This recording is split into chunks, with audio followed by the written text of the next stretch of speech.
Live from our 7 Tasmania studios, your nightly news with Joe Palmer begins now. Good evening, everyone. Tasmania's coroners have taken the unusual step of highlighting 9 recent deaths to raise the issue of motorcyclist safety. The findings detail different reasons behind what caused the fatal motorbike crashes, but is putting a spotlight on the significant extra risk for riders on our roads. A series of road carnage occurring throughout the state, each one of these incidents resulting in death. The findings for 9 fatal motorbike crashes in Tasmania in 2017 and 18, today handed down by 3 coroners. Obviously more than 0 is too many, and we'd like to see whatever possible done to prevent any unneeded suffering on the roads. And we'll obviously look at the recommendations of this coroner's report. As a government, we take road safety very seriously. This is one of the cases highlighted, a fatal crash in West Launceston in November 2017. The coroner in that case saying it resulted from high-speed reckless driving, as well as alcohol and methamphetamine consumption. There were varying factors in other cases, including unroadworthy concerns in 2 crashes. The coroner saying the findings have been released together to highlight the higher risk motorcyclists are exposed to. Doing your regular maintenance, checking your tyres, making sure you've got oil in it. Just make sure your bike gets at least a yearly check, if not fortnightly, to make sure it's road legal and safe. The Department of State Growth also releasing some dire statistics that on average Tasmanian motorcyclists make up 18% of road crash deaths and 27% of serious injuries. Roads with 100 km/h speed limits see 30% of casualties, 15% of crashes at intersections and 25% of riders killed are unlicensed. We actually started a new program specifically targeting motorcyclists to make sure that they've got the skills and training they need before they go out on the road. The male riders killed in those 2 years varied in age from 23 to 66. 5 of them were fathers. Ruby Kamane, 7 Tasmania News. A new report has shed a light on the growing financial struggle young Tasmanians are facing as they plead for an increase in government payments. The Colony 47 survey revealing alarming numbers of young people have stolen food because they're hungry, while others are worried they're at risk of homelessness. Speaking out on behalf of Tasmania's young people, 21-year-old Kyle Rowbottom pleading for change. In the midst of a financial fight to make ends meet, taking his case all the way to Parliament House. I need the money to get to where I need to go. So it's like I pay for rent, I pay for food, but then I need to pay for the transportation to get to where I need to go. He's one author of the Real Youth Survival Report, launched by Colony 47 at a forum today, revealing a third of those surveyed had stolen because they're hungry, 75% skipped a meal because they couldn't afford it, and half believe they're at risk of homelessness. We've been able to bring together a group of supporters, politicians and young people today to talk about this issue, I think in a very open way, so that we can now lead to getting some solutions in place. They're calling for government payments such as youth allowance and New Start to be increased. The state government refusing to confirm if it supports the change. The government in Canberra needs to be listening to the voices of young people in making any future decisions about those schemes. But for Kyle, while things are tough, he's refusing to give up on his dreams of one day becoming a chef. I'm struggling at the moment, but I'm going to keep pushing to get there, and that's a dream that I'm going to keep achieving until it hits me. Michelle Wisby, 7 Tasmania News. Police have charged a 28-year-old man over a shooting at Risdon Vale yesterday morning. Detectives say a 31-year-old man was shot in the forearm, receiving non-life-threatening injuries. A Risdon Vale man was due to appear in court today on charges including wounding, using an unregistered firearm and common assault. BP has confirmed a bungled delivery is likely behind a fuel contamination issue at one of its Tasmanian petrol stations, revealing some unleaded and diesel fuel sold last week at Lindisfarne was off specification due to the wrong delivery. It's now launched an investigation, with a number of vehicles reportedly experiencing engine troubles after using the incorrect fuel. BP says its fuel guarantee applies and the company will pay for vehicle repairs. repairs. The State Director of Tasmania's Liberal Party is stepping down after 8 years in the top job.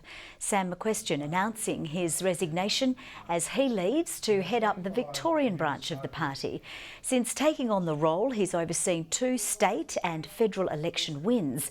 He says it's been an honour and privilege to hold the position, but it's time to take on a new challenge. Climate activists have held a loud and colourful rally through the Launceston CBD, closing off a street this afternoon in a week of protest action across the state. Our reporter Letitia Wallace joins us now live from the rally. Good evening, Letitia. How have the protests unfolded tonight? Joe, a group of activists closed a section of St John Street this afternoon, refusing to leave the road, forcing police to step in and make arrests a short time ago. Earlier this afternoon, Extinction Rebellion members, including the Red Rebels, held a noisy rally filled with plenty of chants, drums and music. It's the 5th consecutive day of action, which has seen protesters cause commuter chaos and disruptions nationwide. We're deliberately making it as least disruptive as we can. We've selected this site because it's a visible site, but it's easy to get the buses and emergency services around here without any real disruption. Protesters also took to the Brooker Highway in Hobart during peak hour this morning as part of their week of disruptive action. Joe, members of the rebellion group say this is only the start of what's to come. We're expecting more protests tomorrow and in the weeks ahead. OK, thank you very much for that, Letitia. Letitia Wallace joining us there. West Tamar Council is investigating 2 dog attacks in the state's north. The council says 2 sheep were attacked at separate properties in Beaconsfield early yesterday morning. It's believed the same 2 dogs were responsible for both attacks. The injured sheep are expected to survive, while the dogs and their owners are yet to be located. He'd just picked up his squash racket for a grand final game, but minutes later, Martin Haley lay dead on the court. Strangers quickly stepped in to save the Lindisfarne man, and now Martin is back with a message. When Martin Haley's heart stopped beating, strangers at a squash game didn't waste a second. I basically died for 7 minutes, and during that 7 minutes, I was very lucky. I had an accident emergency off-duty nurse, and she performed CPR on me. Brought back to life with a defibrillator, he soon recovered.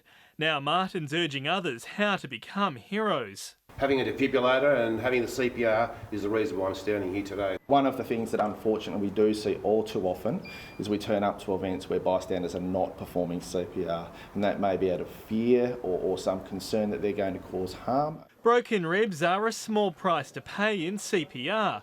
Ahead of Restart a Heart Day, paramedics are keeping the message simple. Get in, have a go, save a life. Those first few minutes are absolutely vital, and you can increase the chances of recovery by up to 50%. It's not all rosy for Martin. I can't play squash again, unfortunately. My cardiac specialist has told me not to play squash again. Not that you'd call it game over. Sean McComish, 7 Tasmania News. It's been revealed a court decision about what's classed as charity will come with a heavy blow to one council. Rates are set to be refunded for 2 of Uniting Age World's properties at Sandy Bay and Newtown, going as far back as 2016. It comes after another aged care provider won a court challenge on the basis its properties were being used for a charitable purpose. Hobart City Council documents show the refund will cost almost $100,000 and will result in a revenue shortfall. The gender transition of one young Tasmanian has been captured in his now award-winning painting. Tonight, taking home the top prize in a prestigious state award in a unanimous choice from the judges. The walls of this Hobart gallery, adorned with Tasmanian creativity. This pastel painting named Mongrel, taking out the top gong tonight in the 2019 Tasmanian Portrait Prize. Yes, it was a unanimous choice. We were all drawn to it. It's a very compelling image. The self-portrait, painted by 24-year-old George Kennedy, said to be inspired by his own personal journey with identity. The journey to that self-understanding through a process of transing to another gender is very powerful. The 33 finalist pieces, varying from vibrant flecks of acrylic to moody black and white photographs in this year's diverse exhibition. It's just been incredible to see the nature of the work, the quality of the artworks, the subjects that are being dealt with by these artists is really inspiring. It gets better every year.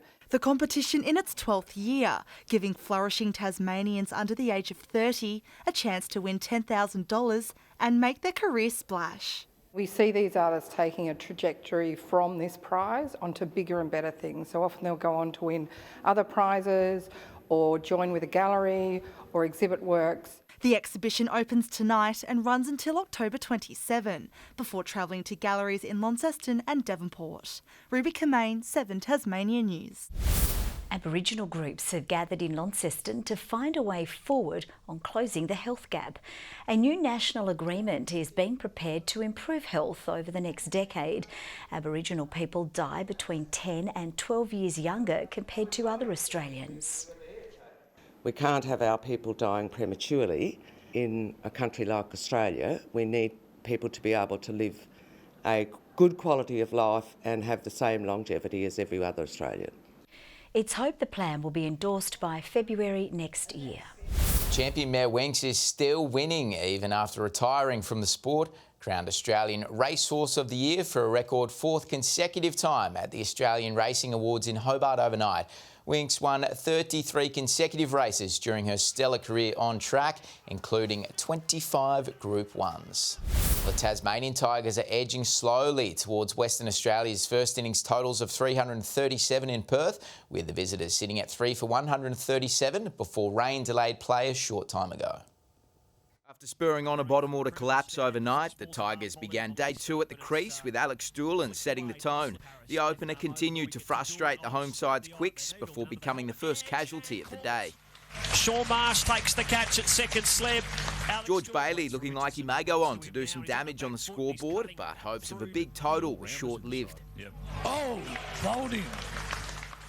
Jordan Silk stepping up to provide a much-needed lift, edging closer to his half-ton as Matthew Wade set about sending another message to national selectors ahead of summer.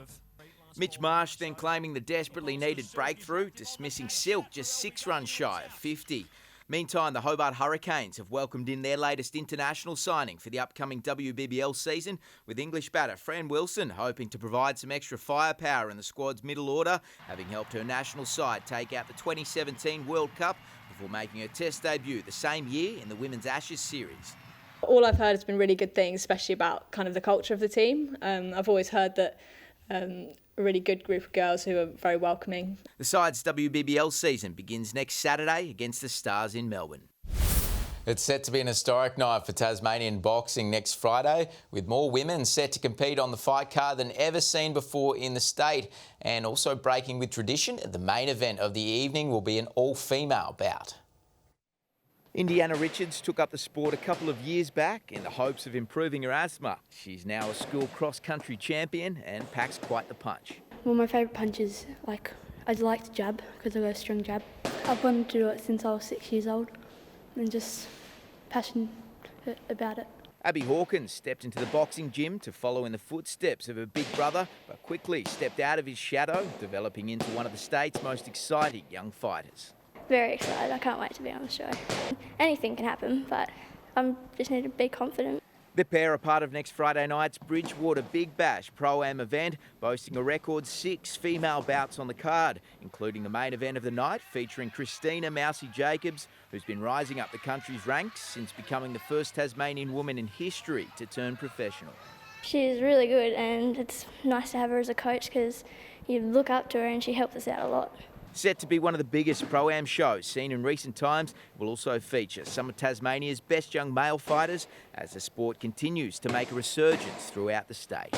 Some really good talent, upcoming talent, and it's a fantastic opportunity for them to showcase themselves in front of Mousy as well. They've done all the hard work now in the gym, so with the last couple of light training sessions they'll be ready as much as Mousy's rare and ready to go. Good evening. Cloudy conditions with a few isolated showers today. Hobart 13 degrees, Launceston the warmest with 17, Burnie 14 and Devonport 15. Strawn and Friendly Beaches 16, Smithton and King Island 15 degrees, Flinders Island, Low Head and Ooze 14. A bit cooler at St Helens, 13 the top there and 7 today at Lyawini. Low level cloud was being pushed over the state today by east to south east winds. Now more low cloud sits over southeastern parts of the nation. Convective cloud linked to thunderstorms covers the east coast of the mainland as well. An area of cloud over Western Australia completes the picture there. Tomorrow a slow moving high remains to the south of Tasmania. Several troughs still over the mainland and the cold front crosses southern WA. Winds east-southeasterly at 10 to 20 knots, winds lighter and more variable over the west with afternoon sea breezes. So to the weekend, a cloudy start for Hobart, 15 the top, 14 for Medina, cloudy for Oatlands, a cool day, a top of 12 degrees. Launceston 16, becoming cloudy, bit of cloud over Devonport, 15 the top, -2 overnight for Lyawini, getting up to 11 later. 15 the high for Burnie, a mostly sunny, bit of cloud over Strawn but fine, and 16, 15 the top for Marrawar. St Helens a high of 13, maybe a light shower, Swansea the same, 13 also for Orford. On Sunday, mainly fine with morning frost patches and fresh nor'easterly winds. Showers over the northwest on Monday, extending to the remainder of the state by late afternoon. Not much over the northeast. And on Tuesday, showers over the west and far south, extending to eastern and central districts in the afternoon. A possible early shower in Perth, a sunny 25 in Adelaide tomorrow. Partly cloudy in Melbourne, 19 the top there. Showers in Sydney and patchy rain over Brisbane. And cloudy conditions at the moment, 10 in Hobart, 13 in Launceston, right now 12 in Devonport. Jo, I wish you a restful weekend, even though that's not possible in your household. No, not usually. Thank you very much, Ned. That's all from the team for now. Have a lovely evening. We'll see you a bit later with updates. Bye-bye.